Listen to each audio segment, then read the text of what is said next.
কেউ করায় না, বাট আমি করাবো ইনক্লাইন সারফেসটা, ঠিক আছে? সো আমরা চ্যাপ্টার 3 তে আছি, এটা তার বলা লাগলো না। Chapter 3 equilibrium of forces, incline surface. এখন ইনক্লাইন সারফেস মানে কি?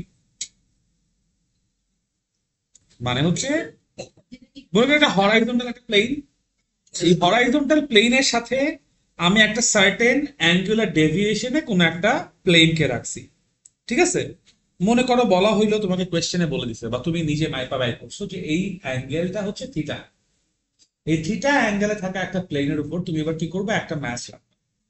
মনে করো তোমরা যে ম্যাচটা রাখবা সেই ম্যাচটা দেখতে হচ্ছে এরকম, ঠিক আছে? দিস ইজ দ্যাট ম্যাচ, বললাম ম্যাচ হচ্ছে এম। এই ম্যাচ এম এর যে ওয়েটটা আছে, ওয়েট কোন দিকে কাজ করবে?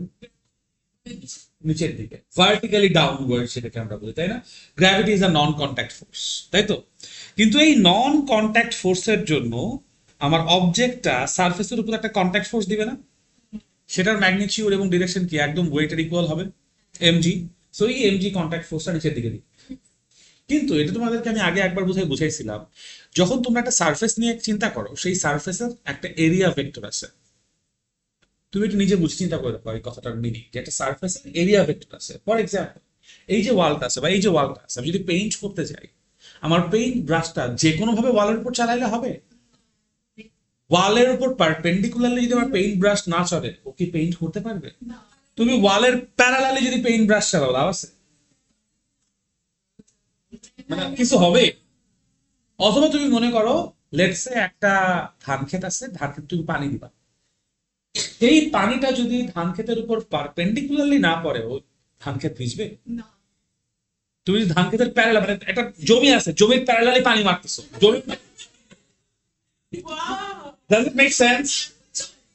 এক্স্যাক্টলি, জমি পাড়ায় পাশের জমি থেকে আপন, এক্স্যাক্টলি। আমি মনে করো তুমি একটা গিফট র্যাপ করবা, তুমি গিফটের যেই সারফেস র্যাপ করবা, ওটার উপর তোমার গিফট র্যাপিং পেপারটা কি পারপেন্ডিকুলার দিতে হবে না? প্যারালালি দিয়ে লাভ আছে? বুঝাইতে পারছি জিনিসটা? যে কোনো এরিয়ার উপর তুমি যদি এরকম কিছু ফেলতে চাও, ইম্প্যাক্ট ফেলতে চাও, তোমাকে কি করতে হবে? এরিয়ার পারপেন্ডিকুলারলি কাজ করতে হবে। সো তুমি যদি এরিয়ার পারপেন্ডিকুলারলি করতে চাও, এরিয়াও তোমাকে ইম্প্যাক্ট যদি দেয়, সে কি এরিয়া তার প্যারালালি ইম্প্যাক্ট দিতে পারবে? এরিয়াও যখন বা সার্ফেস যখন তোমার উপর ইম্প্যাক্ট দিবে, কিভাবে দিবে? ওকে, এখন এই যে একটা অবজেক্ট একটা সার্ফেসের উপর আছে আসছে, তাহলে অবজেক্টটার উপর সারফেস একটা ভার্টিক্যাল রিয়াকশন দিবেন, নর্মাল রিয়াকশন দিবেন। নর্মাল রিয়াকশন কোন দিকে হয়? Perpendicular to the surface. Surface নিজের পারপেন্ডিকুলারলি অবজেক্টের উপর এই রিয়াকশনটা দিবেন। তাহলে আমি কি বলতে পারি যে এই অবজেক্টের উপর যে রিয়াকশনটা সেটা দেখতে এরকম হবে? নাও দিস ইজ এ প্রবলেম। কেন?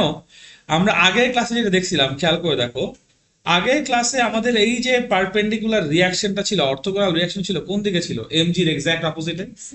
আমি সামেশন অফ এফ ওয়াই থেকে আর ইকুয়ালস টু এমজি বলতে পারবেন, আর ইকুয়ালস টু এমজি বলি নাই, আর মাইনাস এমজি ইকুয়ালস টু 0 বলছি, বাট এখান থেকে বুঝতেই পারছো আর ইকুয়ালস টু কত হবে? এমজি হবে, রাইট? ইকুইলিব্রিয়াম অফ ফোর্সেস থেকে আমি এটা ক্যালকুলেট করতে পারছি। কিন্তু আজকের ক্লাসে কি এটা সম্ভব? বিকজ আর এবং এমজি একই ডিরেকশন না, অপোজিট ডিরেকশন হচ্ছে। It's a different thing, it's a different direction. ঝামেলা বুঝাইতে পারছি? সো দিস ইজ ওয়াই আমাকে এমন একটা ওয়ে ফিগার আউট করতে হবে, এমন একটা ওয়ে ফিগার আউট করতে হবে যেন আমি আর এর ভ্যালু ক্যালকুলেট করতে পারি। আর এর ভ্যালু ক্যালকুলেট করার দুটো অপশন, আইদার তুমি আর এর ডিরেকশনে একটা কিছু বের করো, অথবা আর এর অপোজিট ডিরেকশনে কিছু একটা বের করো। আর এর ডিরেকশনে কিছু বের করলে আর প্লাস আর, বা আর প্লাস সামথিং, আর এর অপোজিট হলে আর minus something, you will get an equation. বুঝতে পারছো?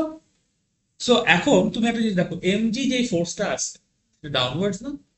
সো আমি যদি চাই, আমি যেটা করতে পারি সেটা হচ্ছে এই এমজি ফোর্সের একটা পার্ট বা component perpendicular to the surface imagine করতে পারি, আরেকটা component parallel to the surface imagine করতে পারি, আমি যদি চাই।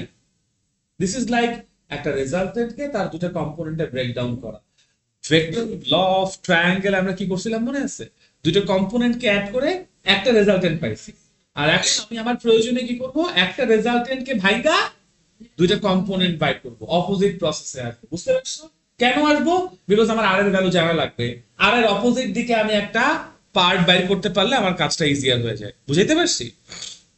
এখন now this creates an unique problem. Unique প্রবলেমটা হচ্ছে যে আমরা যদি এরকম একটা যে কোনো ডিরেকশনের গিভেন ভেক্টরকে ভাঙতে চাই, কেমনে ভাঙবো এটার কোনো নিয়ম আমরা পড়ি নাই।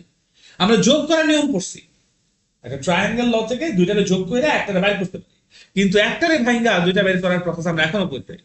But what we can do is, আমরা তো মানে বুদ্ধিমান প্রাণী, আমরা রিভার্স ইঞ্জিনিয়ারিং করতে পারি। ক্লাসে অনেক সময় দেখবা একটা অঙ্ক স্যার দিছে, অঙ্কের অ্যান্সার কত ওইটাও বলে দিছে, আমরা তখন ব্যাখ্যা খুঁজতে পারি, করি না? এটাই হচ্ছে রিভার্স ইঞ্জিনিয়ারিং। তোমরা জানো না, টার্মটা কখনো সচেতন ভাবে চিন্তাও করো না, but this is what reverse engineering is. বাংলাদেশে এত এত কপি প্রোডাক্ট কেমনে বের হয়? ওরা বাইরে থেকে একটা প্রোডাক্ট নিয়ে আসে, ওটা ভাঙে খুলে তারপর বুঝে যে কেমনে কেমনে কাজ করে, এবার ব্যাক ক্যালকুলেশন মিলায়, ও জানে যে এটা বানাইতে হবে, তারপর পিছনে যায়।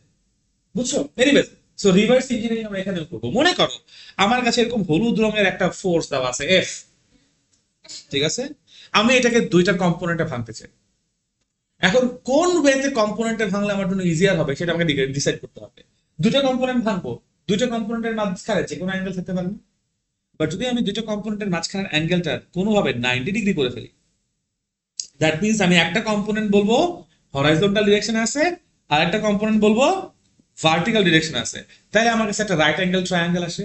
আর রাইট অ্যাঙ্গেল ট্রায়াঙ্গেল আসা মানে আমার কাছে ট্রিকোনোমেট্রি আছে, আমার কাছে ট্রিকোনোমেট্রি আছে মানে আমি sign theta cos theta tan theta help নিতে পারি। সি, এখন তুমি একটা জিনিস দেখো, এফ যেই বাহুটা আছে, আমি যদি ইমাজিন করি বা ধরে নেই এফ বাহুটা আমার হরাইজন্টাল লাইনের সাথে থিটা অ্যাঙ্গেল ক্রিয়েট করছে, তাহলে এই হরাইজন্টাল লাইনটাকে আমাদের ট্রায়াঙ্গেলের বেস বলবো না? আর থিটা অ্যাঙ্গেলের অপোজিটটাই আমাদের জন্য অপোজিট বা হাইট বলা যায়। এখন তোমরা সাইন থিটা কস থিটা পড়ে আসছো, সো আমরা কি জানি না যে কস থিটা ইকুয়ালস টু কত? Base by hypotenuse, base by height, তাই না? তাহলে আমরা বেস ইকুয়ালস টু কি বলবো? হাইপোটেনাস ইনটু কস থিটা, তাই বলবো। ইন দিস কেস হাইপোটেনাসটা কে? এফ, তাহলে এটা হবে কত? F cos theta. সিমিলারলি আমরা তাহলে ওটাকে কি বলতে পারি? F sine theta. যদি এফ কস থিটা বেস হয় তাহলে হাইট কি হবে? F sine theta, cos sine theta equals to কত? Height by sine theta, height by F, so cross multiply করে F sine theta equals to কত? Height. বলা যায়? কোনো কনফিউশন আছে?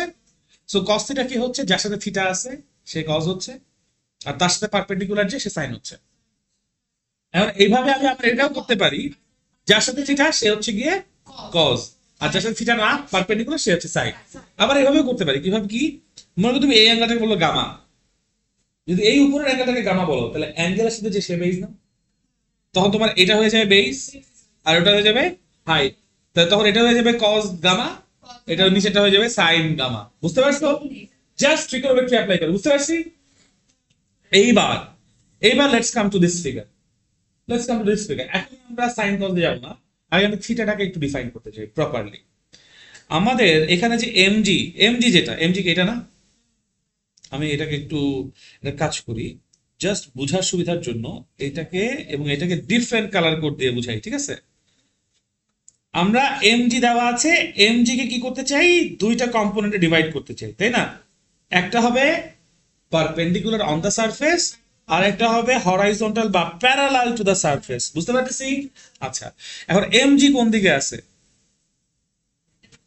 ভার্টিক্যালি ডাউনওয়ার্ডস আছে, রাইট? সো আমার এই যে এমজি ভার্টিক্যালি ডাউনওয়ার্ডস যেটা আছে, এটাকে আমি একটু এক্সটেন্ড করেছি আমার সুবিধার জন্য। এখন দেখো, ডু ইউ সি আমার হোয়াইট লাইন, ব্লু লাইন আর গ্রিন লাইন মিলে একটা রাইট অ্যাঙ্গেল ট্রায়াঙ্গেল হয়েছে, দেখছো? এখন এই রাইট অ্যাঙ্গেল ট্রায়াঙ্গেলের মধ্যে উই ক্যান সে যে এই অ্যাঙ্গেলটুকু হচ্ছে 90 ডিগ্রি, রাইট? 90 ডিগ্রি যদি এটা হয়, and this is our theta, correct? তাহলে এই অ্যাঙ্গেলটা কতটুকু হবে? বুঝতে পারতেছো? এই অ্যাঙ্গেল যদি 90 মাইনাস থিটা হয়, দেন এই অ্যাঙ্গেলটা কতটুকু হবে? Yellow? Yes, because with a parallel line, alternate angle. দুটো প্যারালাল না, সিমিলার অ্যাঙ্গেল। এই যে, এটা এটা similar component angle, similar angle দুটোই বলে, দুটো একই সাইডে যেটা। বুঝতে পারতেছো? তো এটাও কি বলা যায়? 90 মাইনাস থিটা বলা যায়। না না, কমপ্লিমেন্টারি আরেকটা, না না, থিটা আর 90 মাইনাস থিটা হচ্ছে কমপ্লিমেন্টারি। মানে একটা যদি থিটা হয় আর একটা যদি 180 minus theta, corresponding corresponding angle similar angle একই কথা। No Warsi, no Warsi, but বলা যায় এটাকে কোরেসপন্ডিং অ্যাঙ্গেল। ওকে, এখন পার্পল লাইন দুইটা আছে, পার্পল লাইন দুইটা কত 90 ডিগ্রিতে না? দুইটা পার্পল লাইন কি 90 ডিগ্রিতে না? এই যে এই একটা পার্পল লাইন, এই একটা পার্পল লাইন, এটা কি 90 ডিগ্রিতে আছে না? এইটুকু যদি 90 মাইনাস থিটা হয় তাহলে এইটুকু কত? থিটা। আমি আবার শুরু থেকে আসি, এই অ্যাঙ্গেলটা আমার থিটা ছিল, রাইট? এটা কত 90, এটা কত 90 মাইনাস থিটা, আর এটাও কত 90 মাইনাস। ডান। আচ্ছা, এই পার্পল লাইন আর এই পার্পল লাইন কততে আছে? 90 তে আছে। So, এটা কত 90 মাইনাস থিটা, তাহলে বাকিটুকু কত? 90 মাইনাস থিটা থিটা অ্যাড করলে কত আসবে? 90 না? সো যদি এইটুকু থিটা হয় তাহলে আবার এই অ্যাঙ্গেলটাও কত? থিটা। পরীক্ষায় তো তোমাকে আর এই উপরের থিটা বলে দিবে না, তোমাকে তো ব্লু থিটা বলে দিবে। তোমাকে তো ক্যালকুলেট করতে হবে যে উপরের পোর্শন গুলো কতটুকু, বুঝতে পারছো? সো যদি এটা থিটা হয় তাহলে আমার এই পোর্শনটুকু হচ্ছে এমজি কস থিটা, যার সাথে অ্যাঙ্গেল সে কস, আর এটা হবে এমজি।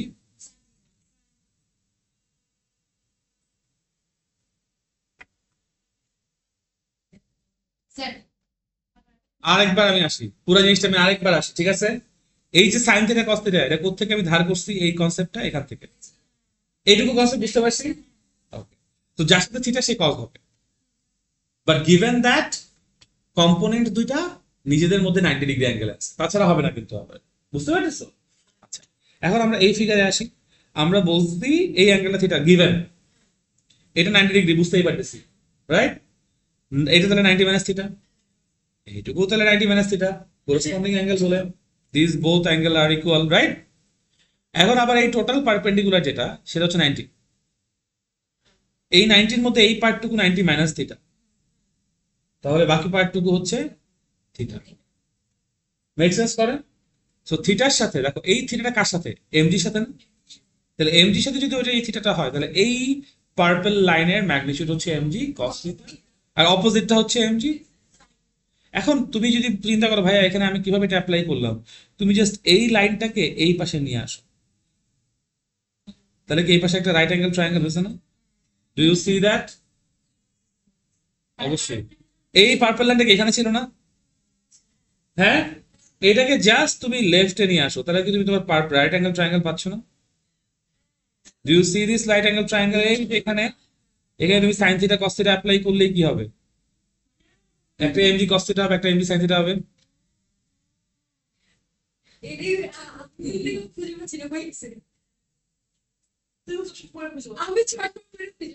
বাট ব্যাপারটা বুঝতে পারছো, জিনিসটা বুঝতে পারছো? এই দেখো, physics is all about changing axis এবং making sense of patterns. So আমরা একটা সিম্পল প্যাটার্ন শিখছি, এই সিম্পল প্যাটার্ন থেকে আস্তে আস্তে আস্তে আস্তে কমপ্লিকেট করছি। ওকে, ওকে, নো ওয়ারিজ, আমি আবার আরেকবার আঁকাই এই জিনিসটা। It's a bit difficult, it's a bit complicated, আরেকবার আঁকাই। দেখো দেখো দেখো দেখো দেখো দেখো হোয়াট উই ডু, এখানে দেখো ফ্রেশ করে আঁকো। এইটা হচ্ছে আমাদের একটা হরাইজন্টাল লাইন, ঠিক আছে? নবনী দেখো, এটা হচ্ছে একটা হরাইজন্টাল লাইন। হরাইজন্টাল লাইনের সাথে উই হ্যাভ চমৎকার।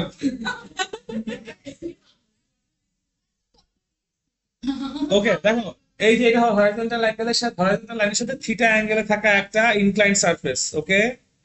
এটা হচ্ছে থিটা, ওকে? আমরা এই সারফেসের উপরে একটা এম ম্যাসের অবজেক্টকে প্লেস করছি, ঠিক আছে? So as a result M ম্যাসের অবজেক্ট থেকে একটা কন্ট্যাক্ট ফোর্স সারফেসের উপর কাজ করছে ভার্টিক্যালি ডাউনওয়ার্ড, যেটাকে কি বলছি আমরা? এমজি বলা যায়। এখন এই এমজি এর রিটালিয়েশন হিসেবে সারফেস কি করবে? সারফেস এই অবজেক্টকে তার পারপেন্ডিকুলারলি একটা অর্থোগোনাল রিয়াকশন বা ভার্টিক্যাল রিয়াকশন আর দিবে, বুঝতে পারছি? বুঝতে পারছি? কিন্তু এই আরটা কত সেটা ফিগার আউট করার জন্য আমরা আর এর অপোজিট দিকে এমজি এর একটা কম্পোনেন্ট চিন্তা করতেছি, ঠিক আছে? আরেকটা হচ্ছে আর এর সাথে পারপেন্ডিকুলার বা প্যারালাল টু দা সারফেস আর একটা কাজ করতেছি। বুঝতে পারছি? ড্রয়িংটা বুঝতে পারছি? কিন্তু ব্লু পেন ইউজ কর, তাহলে ডিফারেন্সিয়েট করতে হবে। এত ডিফারেন্সিয়েট করতে পারার দরকার নাই। ডিফারেন্সিয়েট করতে হবে, সব কি লাগতেছে? বুঝতে পারছো? কোনটার পর কোনটা কেন হয়েছে সেটা বুঝো, তাইলেই হবে। আমার প্রথম এমজি আসছে, এমজি এর রিটালিয়েশন হিসেবে সারফেস দিছে আর, আর এর মান বের করার জন্য আমার আর এর অপোজিট দরকার, কিন্তু আর এর অপোজিট একা বের করা যাবে না, তাই আর এর অপোজিটের সাথে একটা পারপেন্ডিকুলার ফোর্স আমি ড্র করছি। ফার্স্টে এমজি আসছে, এমজি এর রিটালিয়েশন হিসেবে আর আসছে, আর এর মান বের করার জন্য আমরা আগে আর এর অপোজিট নিছি, আর আর এর অপোজিটের এই মানটা বের করার জন্য সাথে আমাকে প্যাকেজ হিসেবে এটা আসছে। জি, স্যার কম্পোনেন্ট যখন করতে হয় তখন যে কোনো একটাকে আমি সমানভাবে দুই সাইডে ইয়া করে দিই, এরকম জিনিসটা না কম্পোনেন্ট। সবসময় সমান হবে না তো, কিছু আগে একটু আমি তো বাইসেক্ট করতেছি। আমি কি বাইসেক্ট করতেছি? না। বুঝতে পারছি, কম্পোনেন্ট মানে যে কোনো অ্যামাউন্টের যে কোনো দুইটা মিলে একটা একটা রেজাল্ট আসবে। কেন যখন আমরা ভেক্টর অ্যাডিশন করি সবসময় কি 5 আর 5 মিনিট 10 হয় না? তাহলে 5 আর 5 মিনিট তো 9 হইতে পারে। 5 আর 5 ভেক্টর অ্যাডিশন 5 আর আমরা কি ভেক্টর নিয়ে কাজ করতেছি না? হ্যাঁ, তো এখানে তো বাইসেক্টের প্রশ্নই আসবে না। বুঝতে পারছি? কোনো কনফিউশন আছে? কোনো কোয়েশ্চেন আছে এই পর্যন্ত? না। এরপর আমরা অ্যাঙ্গেলের ভ্যারিয়েশনে গেছি। এটা থিটা, এই অ্যাঙ্গেলটা কত পাইছি আমরা? 90। দেখে বুঝতে পারছি। তাহলে এই অ্যাঙ্গেলটা কত? এটা কত বলো? 90 মাইনাস থিটা। যদি এটা 90 মাইনাস থিটা হয় তাহলে এই উপরেরটাও 90 মাইনাস থিটাই হবে। আর তাহলে এই অ্যাঙ্গেলটা ফাইনালি হবে কতটুকু? থিটা। থিটা। যদি এটা থিটা হয় তাহলে এটা হবে এমজি কস থিটা, আর এটা হয়ে যাবে এমজি। গট? হ্যাঁ, তারপরে আমি একটু বসতে। দেখেছি, থ্যাংক ইউ। স্যার পরেরও ম্যাথটা দেশ নেই কেন, তারপরে ওটা দিবি, দুইটা আমি ফর্মুলেট করব। কোনো সমস্যা নাই। তোমাদের সবার কাজ থাকবে দুইটা। এক হচ্ছে গতকাল কাজকে যা পড়িয়েছি এর উপর হোমওয়ার্ক করবা, জমা দিবা অনলাইনে, মানে গ্রুপে পোস্ট করবা। দ্বিতীয়ত আমার পেজে রিভিউ দেওয়া। আমার পেজে এখনো রেকমেন্ডেশন বা রিভিউ দেওয়া নাই। রেকমেন্ডেশনে যে স্টারের মানে পেজে ঢুকলে একটা থাকে না, এই যে কত পার্সেন্ট রেকমেন্ডেড, ওইখানে ক্লিক করে রেকমেন্ডেশন দিবা। ঠিক আছে? ওকে, আসো। সো এখন দেখো উপরে আর আছে, আমরা যদি এখন এই সারফেসের মধ্যে এক্স এক্সিস আর ওয়াই এক্সিস চিন্তা করি, এটা কি আমার একটা ইনক্লাইন সারফেস না? তাহলে এক্স হবে হচ্ছে কি এরকম একটু বাঁকানো, আর ওয়াই হবে তার উপর পারপেন্ডিকুলার। মানে সোজা কথা, যে আমার ইনক্লাইন সারফেস আছে সেই ইনক্লাইন সারফেসে ইনক্লাইন ভাবে তুমি গ্রাফ পেপার রাখতেছো। একটু আগে আমাদের আগের ক্লাসে প্লেন ছিল হরাইজন্টাল, অবজেক্ট সবচেয়ে হরাইজন্টাল ছিল, দ্যাটস ওয়াই তখন এক্স ওয়াই একদম normal regular X Y. But এখন তো আর রেগুলার সিচুয়েশন না, তাই না? এখন একটু irregular. This is by X plus আর ওয়াই প্লাস একটু হেলে যাবে, মানে ইনক্লাইন হয়ে যাবে। বুঝতে পারছি? কোনো কনফিউশন আছে? না। এবার আমাকে বলো এই পুরো সেকশনে ওয়াই এক্সিসে কোন এক্সিলারেশন আমরা কি এক্সপেক্ট করছি? ওয়াই এক্সিসে পসিবল না, না পসিবল যদি উপরে কেউ টান দেয়, এক্সেপশনাল না, টান দিলেই হবে, এটা exceptional. But the thing is এখানে কি এখন যে সিচুয়েশন আছে ওইখানে ওয়াই এক্সিসে কোন অ্যাক্সিলারেশন আছে? মানে যদি আমার এই সারফেসটা রিজিড না হতো তাহলে ডেবে যাইতো, যদি এটা স্প্রিংই হতো তাহলে উপরে চলে যাইতো, বাট এরকম কোনো কিছুই না। দ্যাট মিন্স আমি বলতে পারি এখানে Y axis a Y equals to কত? জিরো। বুঝতে পারছি? A Y equals to zero, তাহলে বোথ সাইডে তুমি আমার অবজেক্টের ম্যাথ দিয়ে মাল্টিপ্লাই করো, তাহলে M a Y equals to কত? জিরোই। জিরোই হবে। এম এ ওয়াই মানে কি? Summation of F of Y না, according to Newton second law. তো F of Y equals to zero. এবার তুমি একটু আমাদেরকে তোমরা একটু দেখে বলো, এইখানে আমার ওয়াই এক্সিস কোনটা? এই লাইনটা না? ওয়াই এক্সিসে কয়টা ফোর্স আছে? একটা স্যার যে আর না y axis এটা আছে, mg mg cos theta দুই আছে। দুইটা আছে না? বুঝতে পারছি, দুইটা দুই দিকে, দুইটা দুই অপোজিট দিকে, তাহলে আবার প্লাস মাইনাস আনতে হবে। আমি কি যদি আর দেখো এখানে বলে রাখছি উপরের দিকটা পজিটিভ, তাই না? So আমি কি তাহলে বলতে পারি R minus M D cos theta equals to কত? এটা হচ্ছে আরেকটা ইকুইলিব্রিয়াম। ইয়েস, এটাই আরেকটা ইকুইলিব্রিয়াম অফ ফোর্সেস। দুইটা ফোর্স মিলে আমার সারফেসের উপরে অবজেক্টটাকে স্টেবল রাখছে, মানে ওয়াই এক্সিসে স্টেবল রাখছে। এক্সিস এর কথা এখনো বলতেছি না, ওটা পরে বলবো। ওয়াই এক্সিসে ও স্টেবিলিটি অর্জন করছে বলা যায়। এখন দেখো এখানে আর কত, এখানে আর এর ভ্যালু কত? mg cos theta আগের দিন আর এর ভ্যালু কত ছিল? mg ছিল কোনটা বড়, এমজি বড় না এমজি কস থিটা বড়? কস থিটা হাইয়েস্ট ভ্যালু কত? কস থিটা হাইয়েস্ট ভ্যালু কত? কস 90 ডিগ্রি ভ্যালু কত? তাহলে কস থিটা হাইয়েস্ট ভ্যালু কত? কস থিটা লোয়েস্ট ভ্যালু কত? 0 থেকে 1 যদি ওর ভ্যালু হয়, হাইয়েস্ট ভ্যালু যদি 1 হয় কস থিটা, তাহলে কস থিটার অন্য যে কোনো মান কি ফ্র্যাকশন না? তাহলে MG cos theta by default কি এমজি থেকে ছোট না? বুঝছি? কস থিটা হোক সাইন থিটা হোক, দেখো এগুলা না আমি এখন হয়তো বা ধরো পড়ানোর ছলে বলতেছি, বাট এমসিকিউ তে তো আর এরকম পড়ানোর ছলে আসবে না। এমসিকিউ তে যখন প্যাচায় কোশ্চেন করে, this is how they do it, যে এমজি কস থিটা বড় না এমজি বড়। তোমরা ট্রিগোনোমেট্রিতে পড়ে আসছো যে কস থিটার ভ্যালু 0 থেকে 1 পর্যন্ত হয়, তো দ্যাট মিন্স কস থিটার ম্যাক্সিমামই হচ্ছে 1। তাহলে কস, হ্যাঁ, তাহলে সবসময় কি আর মিনিমাম কত? 0। তাহলে 0 থেকে 1 এর মধ্যে যাই আছে সবই কি ফ্র্যাকশন। ফ্র্যাকশন যদি কারোর সাথে মাল্টিপ্লাই করো তাহলে তো ছোটই হয়ে যাবে। বুঝাইতে পারছো? দিস ইজ হাউ প্যাচানো এমসিকিউ হ্যাপেন্স। বাট এনিওয়েজ, হ্যাঁ, সো এ আর ইকুয়ালস টু কত? এমজি। আর এই কেসে আর ইকুয়ালস টু কত? MG cos theta. কোথায় আর বড়? তো মানে এই কাছে এই পাশে আর বড়, রাইট? সো তাহলে কোথায় অবজেক্ট বেশি স্টেবল থাকবে? ইনক্লাইন্ড সারফেসে না ফ্ল্যাট সারফেসে? এবার কি বুঝতে পারছো ফ্ল্যাট সারফেসে কেন বস্তু বেশি স্টেবল থাকে? আর এখানে আমি বলছি কোথায় আমার আর বেশি, এখানে না ওখানে? এমজি আর বেশি, এখানে আর কমে গেছে, বিকজ তুমি এখানে ইনক্লাইনেশন করছো। কোথায় বেশি স্টেবল থাকবে অবজেক্ট? বিকজ এখানে আর বেশি, ওখানে আর বেশি। তাহলে বস্তুকে স্টেবল রাখার জন্য কি দেখে দায়ী? আর দায়ী ভার্টিক্যাল। সো ভার্টিক্যাল রিঅ্যাকশন শুধু অঙ্কের প্রয়োজনে করতেছি না আমরা, ভার্টিক্যাল রিঅ্যাকশন অ্যাকচুয়ালি অবজেক্টকে স্টেবল রাখে। স্টেবল না, আসলে এটাকে আমি বলবো গ্রিপ। গ্রিপ কেন বলছি বুঝো? এই যে আমার পানির বোতলটা আছে, মনে করো এটার ওয়েট 10 নিউটন, আসলে 9.8 নিউটন হবে, বিকজ 2 লিটারের পানির ওজনে আছে। 2 লিটারের পানির ওজন যদি হয় তাহলে 19.6 নিউটন। সো মানে 2 KG, 2 litre 2 KG, so 19.6 Newton, so এটা 20 নিউটন, বিকজ বোতলের একটা ওজন আছে ইটসেলফ, তাই না? সো এটা ধর 20 নিউটন ফোর্স। ও 20 নিউটন ওয়েট কন্টাক্ট ফোর্স এই সারফেসের উপর দিছে, সারফেস ওকে 20 নিউটন ব্যাক দিছে না? অথচ এইটার থেকে এইটার ওয়েট কি আরো কম না? লেটস সে এটা হচ্ছে কি 1 গ্রাম, যদি এটা 1 গ্রাম হয়, বা 1 গ্রাম ধরো 10 গ্রাম, 1 গ্রাম কম বলে ফেলছি, ধরো এটা 10 গ্রাম, বা এটা 100 গ্রামই ধরি, 10 গ্রাম 100 গ্রাম ধরি, তাহলে এটা যদি আমার 20 নিউটন ফোর্স দেয়, এই কতটুকু ফোর্স দিবে? 0.9 নিউটন বা 0.1 নিউটন, বিকজ 100 গ্রাম, তো 0.1 নিউটন। এর তুলনায় এর ওয়েট কম, সো কন্টাক্ট ফোর্স কম, সো আরো কি কম। সো বাতাস কোনটারে নড়ায় ফেলবে?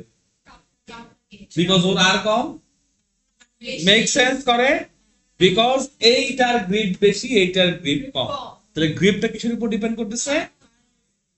এবং তুমি যদি এখন এই সারফেসটা আস্তে আস্তে এরকম ইনক্লাইন করো, তাহলে কি হবে? পিছলায় চলে আসতে চাইবে দুইজনই, কিন্তু কে আগে পিছলাবে? বাট বুঝাইতে পারছি আর এর ইম্পর্টেন্সটা কত বেশি? সো আর শুধুমাত্র একটা ভার্টিক্যাল রিয়াকশন যে তা না, আর ইজ দ্য গ্রিপ। বুঝাইতে পারছি আর কি জিনিস, মানে আর ধরো আর কি জিনিস তো ম্যাথমেটিক্যালি বুঝছো, বাট আর প্র্যাকটিক্যালি কি জিনিস বুঝতে পারছো এখন, মানে ফিল করতে পারছো হোয়াট ইজ আর। তো তুমি যে বসে আছো বেঞ্চের উপর, হোয়াট ইজ আর ডুইং? আর তোমাকে গ্রিপ করে রাখছে। That's it. শুধু এখানে না, তুমি যে কোনো জায়গায় দেখো আর এই রোলটাই প্লে করে। তুমি যখন ওই কি বলে গাম বা আইকা দিয়ে কোনো কিছুকে আঠা দিয়ে লাগাই দাও, আর বাড়ায়। গাম গাম বা আঠা কি করে? কারণ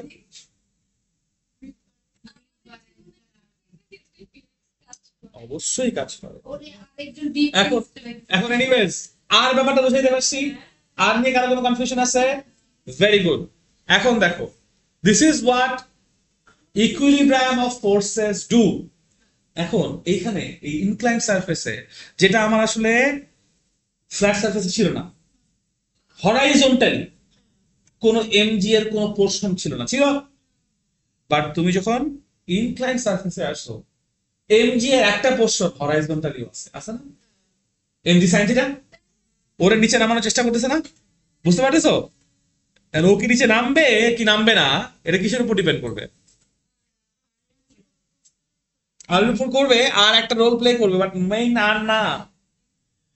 স্লাইডে উঠছো তো, স্লাইডে স্লাইড করে নিচে নেমে যাও না? কেন নিচে নাও? আমি নিজে তো করতে, তুমি ফোর্স দাও না তো। তাহলে কি এমসি হবে না? তাহলে তুমি কখনো স্লাইডে উঠে তোমার নিচে ফোর্স দিতে হয়েছে? ওটা যদি বেশি স্লাইডেড না থাকে তাহলে ফোর্স দিতে হবে, বাট নর্মাল তুমি চিন্তা করো, স্লাইডে উঠে ফোর্স দিতে হয়? স্লাইডে নিচে নামা কেন? ওয়াটার স্লাইডে উঠো না? ওয়াটার স্লাইডে উঠছো, সো যখন ওয়াটার স্লাইড টপ থেকে নামা শুরু করে তখন কেউ ধাক্কা দেয়? জাস্ট ঠাই করে নেমে যায় না? কেন নামে? Because নিচে লাগানো থাকে চাকা।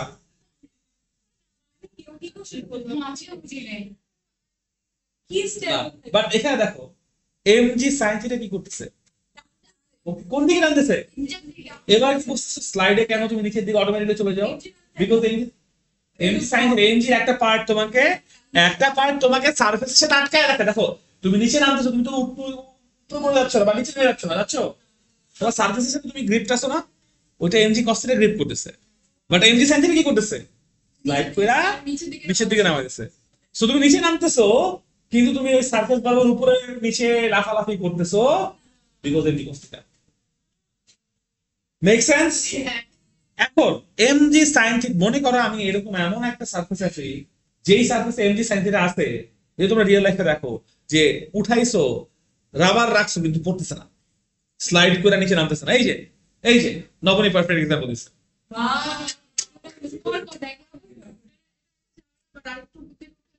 যাবে, কারণ কেন আমি তোমাকে বলি এবার, তুমি না তুমি যত থিটা উঠাচ্ছ তত থিটা বাড়তেছে না?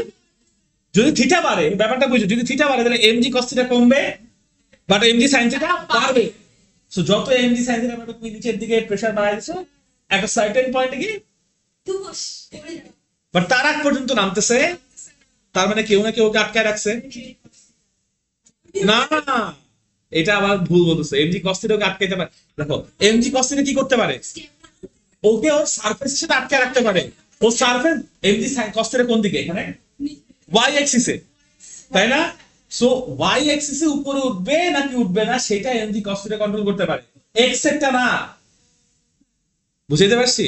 সো এমজি সাইন থিটা আস্তে আস্তে তুমি বাড়াচ্ছ, নামতেছে না। কেন নামতেছে না? হরাইজন্টালি কেউ তাহলে তাকে রেজিস্ট করে রাখছে। হরাইজন্টালি এখানে কে রেজিস্ট করতে পারে? আর তো ভার্টিক্যালি না। দেখো এমজি সাইন থিটা কি নিচের দিকে না?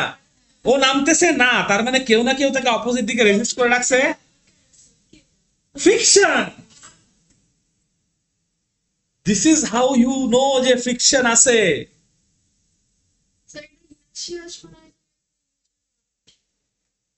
ইনার্সিয়া তো ডিফারেন্ট। ফ্রিকশন, তুমি চিন্তা করো, স্লাইড পিচ্ছিল একটা, যেটা স্লাইড আছে সেই স্লাইডটা পিচ্ছিল না, স্লিপারি না?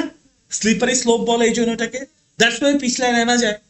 বাট ওই স্লাইডের উপরে তুমি যদি একটা ঘাসের চাদর, ওই যে প্লাস্টিকের ঘাস পাওয়া যায় না, যদি এটা বসাই দাও তাহলে তুমি স্লাইড করে নামবা? বিকজ এটা রাফ। তুমি তখন দেখেই বুঝো যে এটা রাফ, ওটা স্মুথ না। স্মুথ না মানে ফ্রিকশন আছে, আর স্মুথ মানে So, ওরা কে আটকাবে ফ্রিকশন ছাড়া?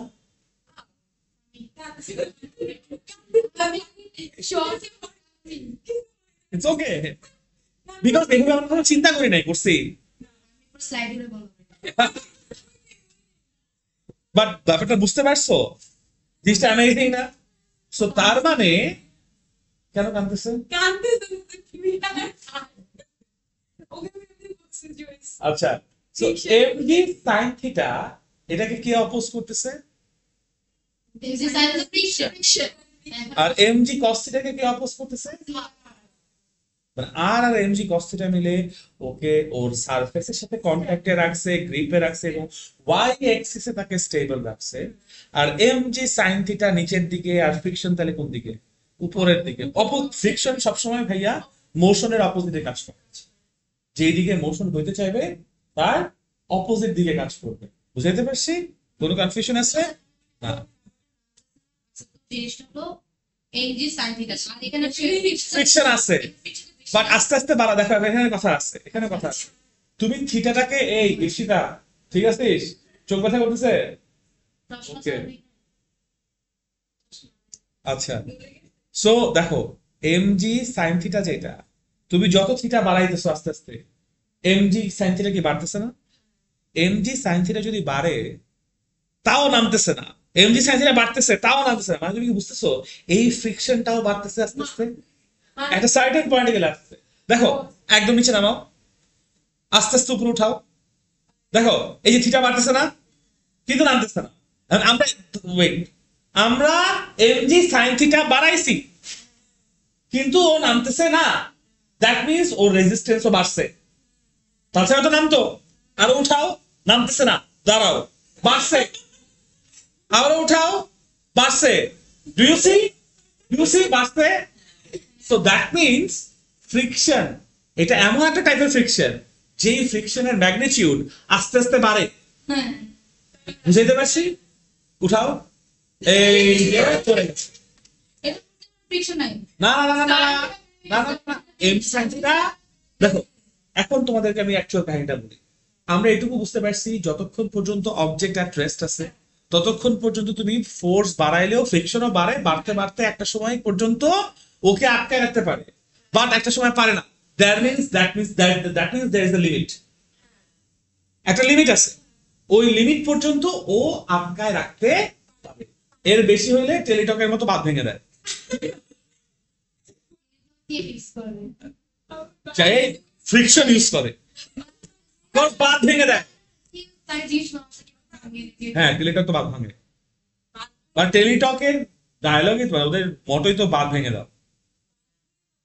যত ইয়া হোক যত বাধা আসুক, যত রেজিস্ট্যান্স আসুক, বিকজ পুরো বাংলাদেশে সব থেকে বেশি কম দাম, মানে সব থেকে কম দাম, সব থেকে বেশি না, সব থেকে বেশি কম মানে সব থেকে কম দামে টেলিটকের ডেটা। এর থেকে ডেটা কম কারণ আছে। 1 জিবির দাম মনে হয় কত, 72 টাকা না 70 টাকা। মানে ওদের নেটওয়ার্ক যেখানে ভালো সেখানে ভালো কাজ করে, সব জায়গায় কাজ করে, বাট যেখানে কাজ করে সেখানে পারফেক্টলি কাজ করে। কয়দিনের জন্য? ও আচ্ছা দিনটা বেশি দিনের জন্য দেয়া আছে আমরা দিনে দিব সো ওইটাই। এনিওয়েজ আমরা অন্য জায়গায় চলে গেছি। সো লিমিটের একটা সার্টেন টাইমে পর্যন্ত সে রেজিস্ট করতে পারে, ও লিমিটের বাইরে গেলে রেজিস্ট করতে পারে না। সো যেই পয়েন্টে গিয়ে ও আর রেজিস্ট করতে পারে না তখন অবজেক্ট মোশনে চলে যায়। তখন অবজেক্ট কি করে? বাট মোশনে গেলেও ও ওর বাধা থামায় না, বাধা ঠিকই আছে কিন্তু আগের থেকে কম দিতে পারে। কেন কম দিতে পারে তোমাকে what you have to understand is, এই যে বাধাটা, এই বাধাটা purely because of static electric interaction. Do you know আমি কখনো, আমরা রিয়েল লাইফে কখনো কোনো কিছু টাচ করতে পারি না। না, কারণ তোমার আঙ্গুলের যে পরমাণুগুলো আছে সেই পরমাণুর বহিঃস্তরে কি আছে? ইলেকট্রন। তুমি যেটাকে ধরতেছো সেইটারও পরমাণুর বহিঃস্তরে কি আছে? ইলেকট্রন। দুটো ইলেকট্রন কখনো একটা একটা কাজ করবে? রিপালশন হতেছে তুমি ফিল করতে পারো কি তোমার নার্ভাস সিস্টেমের জন্য? অর্ণ পড়ায় নাই যে নার্ভাস সিস্টেম একটা ইলেকট্রিক ইম্পালস? তাহলে এটা কি ধরনের প্রশ্ন করলাম?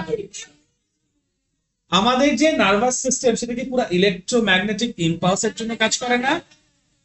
সো এখানেও তোমার স্ট্যাটিক ইলেকট্রিসিটি আছে, তোমার হাতেও স্ট্যাটিক ইলেকট্রিসিটি আছে, তোমার ব্রেন সেই স্ট্যাটিক ইলেকট্রিসিটি ফিল করে, এন্ড দ্যাটস হাউ তুমি টাচ করো, গ্রিপ করো।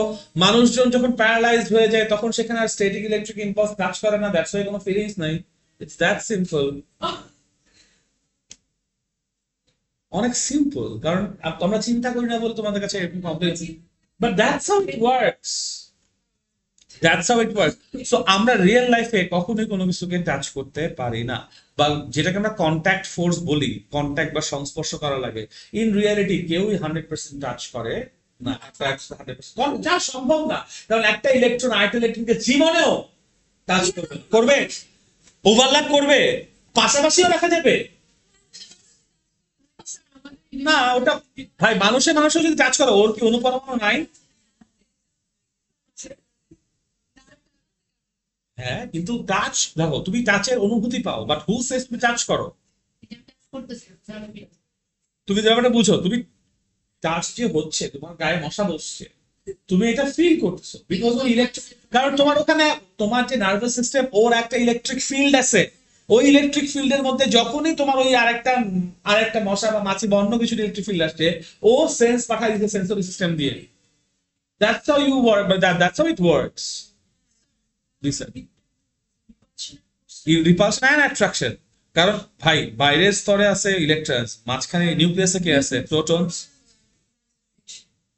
সো দেয়ার ইজ, এই জন্য আমি কিন্তু বলি না স্ট্যাটিক ইলেকট্রিক রিপালশন বা অ্যাট্রাকশন, আমি বলছি স্ট্যাটিক ইলেকট্রিক ইন্টারাকশন। তুমি কোনো কিছু ব্রিথ করতে পারো, ধরতে পারো, হোয়াটএভার ইটস হ্যাপেনিং দেয়ার, এটা পুরোটাই কিসের জন্য? Static electric interaction.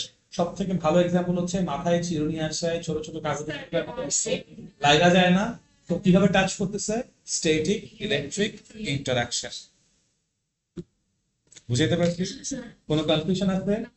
So friction তাহলে কেন ডেভেলপ হচ্ছে? দুটো কারণে। এক, there is a grip আর, এবং তুমি চিন্তা করো, আমি এটাকে সরাই আর এটাকে সরাই, কার ফ্রিকশন বেশি? বিকজ ওর ওয়েট বেশি, বা ওর ওয়েট বেশি না, আসলে ওর গ্র্যাভিটেশনাল মানে ভার্টিক্যাল রিয়াকশন বেশি। সারফেস যার সাথে বেশি ভার্টিক্যাল রিয়াকশন দিয়ে রাখছে, তাকে তত শক্তভাবে গ্রিপ করে রাখছে, উঠে নড়াইতে আমার তত সমস্যা। It's plain and simple. বুঝতে পারছ? Friction are of 4 types.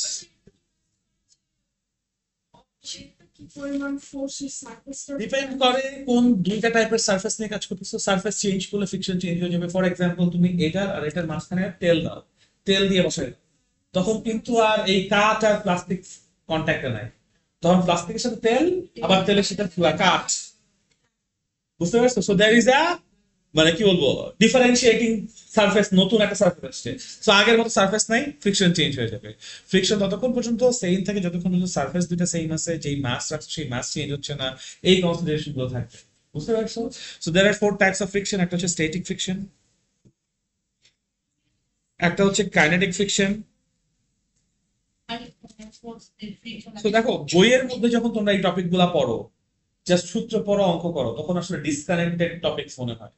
But do you C, একটাও ডিসকানেক্টেড নাই। যে ফোর্স চ্যাপ্টারটা শুরু করছি, 1 2 3 ল পড়ছি, তারপর ওখান থেকে এসে কলিশন গেছে, কলিশন যেহেতু আসছে তাই মানে ফোর্সের ইকুইলিব্রিয়াম আসছে, ফোর্সের ইকুইলিব্রিয়াম আসছে বলে এখন ফ্রিকশন আসছে।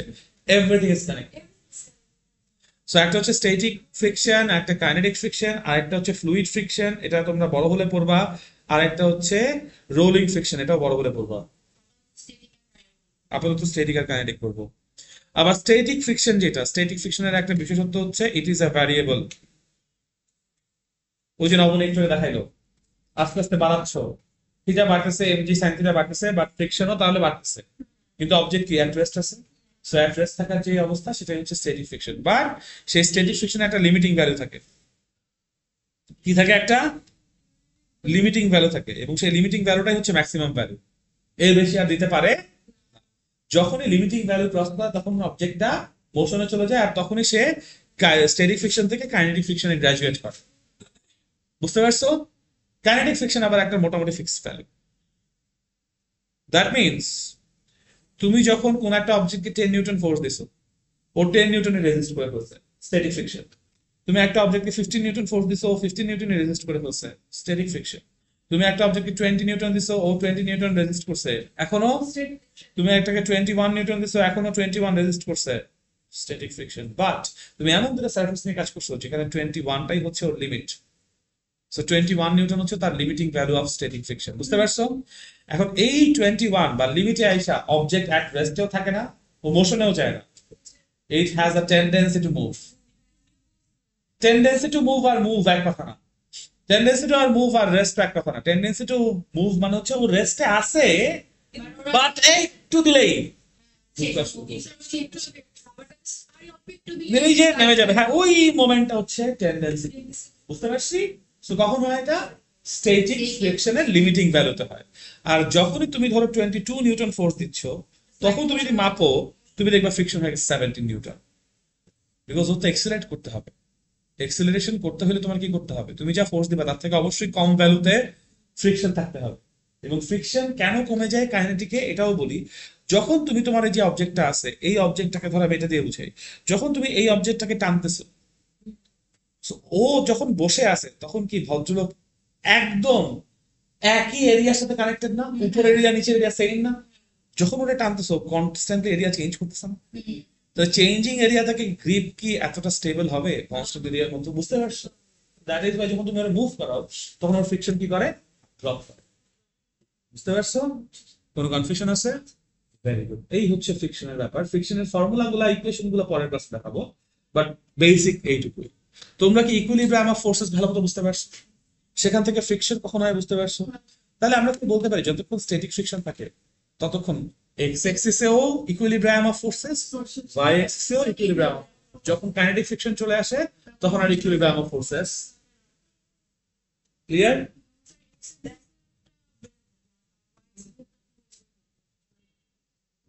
ওয়াই এক্সিস তো কমে যায় না, ওয়াই এক্সিস একই থাকে। ওয়াই এক্সিস কখন কমে? যদি তুমি এই কেসে আসো, ওই যে থিটা বাড়াচ্ছ আস্তে আস্তে, ওই কেসে ওয়াই এক্সিস বাড়ে কম। ঠিক আছে? তো থিটা সেম থাকে তাহলে এমজি কস থিটা কি থাকবে? সেমই থাকবে। ক্লিয়ার? কোনো কনফিউশন আছে? Very good. আজকে তাহলে এই পর্যন্ত ইনশাআল্লাহ।